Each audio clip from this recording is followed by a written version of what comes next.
हाँ बच्चे, next question देखिए। A boy weighs 50 Newton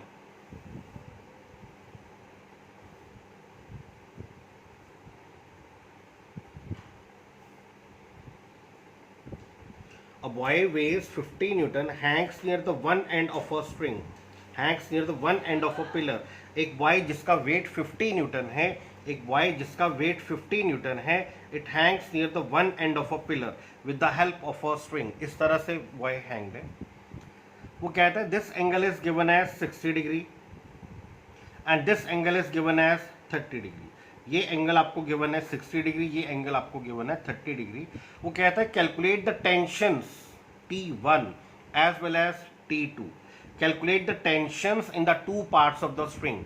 string के दो पार्ट्स में टेंशन निकालनी है। आपको मैंने पहले भी बताया था जब डायमेंशन कराई थी। आप एक बारी फिर से आप वीडियो चेक करना। आपके पास ये बॉडी है, ये आपके पास स्ट्रिंग है, आपने स्ट्रिंग में एक बॉडी लटका दी ऐसे। स्ट्रिंग की इनिशियल पोजीशन ये थी, आपने बॉडी हैंग की इस तरह से। Weight of the body is mg। हर चीज का वेट एक्ट करता है। आपके पास कोई बुक अगर पड़ी है आपके हैंड पे तो ऑब्वियस है कि बुक का वेट आपके हैंड पे एक्ट करेगा ऐसे। अगर बुक इक्विलिब्रियम में है तो जितना फोर्स बुक आपके हैंड पर लगा रही है उतना ही फोर्स आपका हैंड इस बुक पर लगा रहा है वर्टिकली अपवर्ड। तो दोनों फोर्सेस बैलेंस है, तभी बुक रेस्ट में है। अब हमें लगता है कि हाथ फोर्स लगा सकता है, बट ध्यान देना अगर कोई ऑब्जेक्ट रेस्ट में है तो जितना फोर्स नीचे लग रहा है उतना ही फोर्स ऊपर लग रहा है। तो जो ऊपर की तरफ फोर्स लगता है वो कौन लगाता है? स्ट्रिंग, धागा। धागे में, स्ट्रिंग में या रोप में जो फोर्स डिवेल्प होता है उसको हम बोलते हैं टेंशन। है तो फोर्स ही, तो ज़्यादा डिटेल में नहीं जाना। Tension is simply force. तो आपको कैलकुलेट करना है टेंशन। एक छोटे से बच्चे को आपने यहाँ पर लटका दिया, उसका वेट, बच्चा कह दीजिए, कोई ब्लॉक कह दीजिए, उसका weight is 50 newton. Angles are given, calculate the tensions T1 and T2। तो चेक करना बच्चे please. If this angle is 60 degree, obvious है this angle is 60 degree. If this angle is 30 degree, obvious है this angle is 30 degree. अब tension is force, force ऐसे लग रहा है ऐसे। अगर फोर्स ऐसे लग रहा है तो एक पार्ट किधर होगा? इस तरफ। ऑब्वियस है ऐसे फोर्स है तो एक पार्ट इधर और एक पार्ट ऊपर की तरफ। तो ये वाला जो पार्ट है, this part is T1 cos 60, और ये वाला जो पार्ट है, ये वाला, this portion is T1 sin 60। अगर फोर्स ऐसे है तो horizontal portion of the forces, जिस तरफ एंगल है cos, जिस तरफ एंगल नहीं है उस तरफ क्या लेना है आपको? Sine component. तो this is T1 cos 60 and this is T1 sin 60। ये जो फोर्स लग रहा है T2, ये ऐसे लग रहा है ऐसे। अब अगर फोर्स ऐसे लग रहा है तो इसका एक पार्ट किधर होगा? Along horizontal. दूसरा पार्ट किस तरफ होगा? Vertically upward. तो हॉरिजेंटल पार्ट कितना? T2 cos 30। जिस तरफ एंगल है cos, जिस तरफ एंगल नहीं है sign component, this is T2 sin 30। बच्चे एंगल की वैल्यू चेंज नहीं करनी, theta remains theta. T2 cos theta, T2 sin theta, T1 cos theta, T1 sin theta. अब ऑब्जेक्ट किस में है? Object is in equilibrium. अगर ऑब्जेक्ट इक्विलिब्रियम में है तो backward force is equal to forward force. Backward force और forward force equal हो गए। T1 cos 60 is equal to T2 cos 30। T1 cos 60 is 1/2, T2 cos 30 is √3/2। 2 cancel हो गया तो T1 आपको मिल गया √3 टाइम्स T2। ये फर्स्ट इक्वेशन आपको मिल जाती है।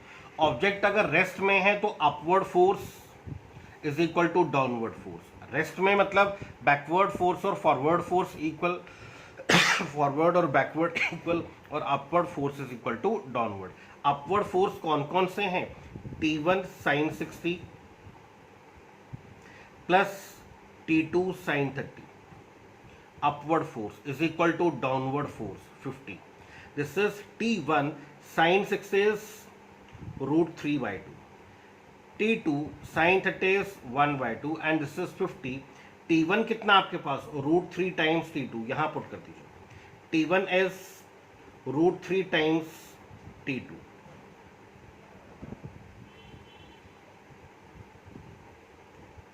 तो ये आपको इक्वेशन सॉल्व करके वैल्यू मिल जाती है, this is 3/2 T2 plus T2/2 and this is equal to 50। 2 इस तरफ क्रॉस मल्टीप्लाई कर दीजिए, 3T2 plus T2 is equal to 100।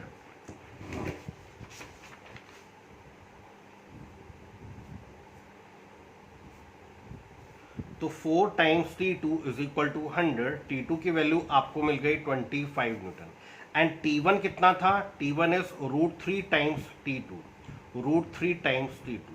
तो ये आपको वैल्यू मिल जाती है 25 √3 न्यूटन। एक बार फिर देख लीजिए, ऑब्जेक्ट रेस्ट में तो backward force is equal to forward force, backward force T1 cos 60, forward force T2 cos 30, cos 60 1/2 cos 30 √3/2, 2 cancel, T1 आपको मिला √3 टाइम्स T2।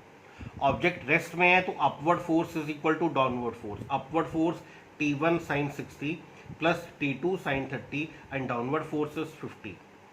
यहाँ पर sin 60 √3/2, sin 30 1/2 और आपको दिखाई दे रहा है कि T1 कितना, T1 इज √3 टाइम्स T2। तो ये आपको मिला 3/2 T2 plus T2/2 and this is equal to 50।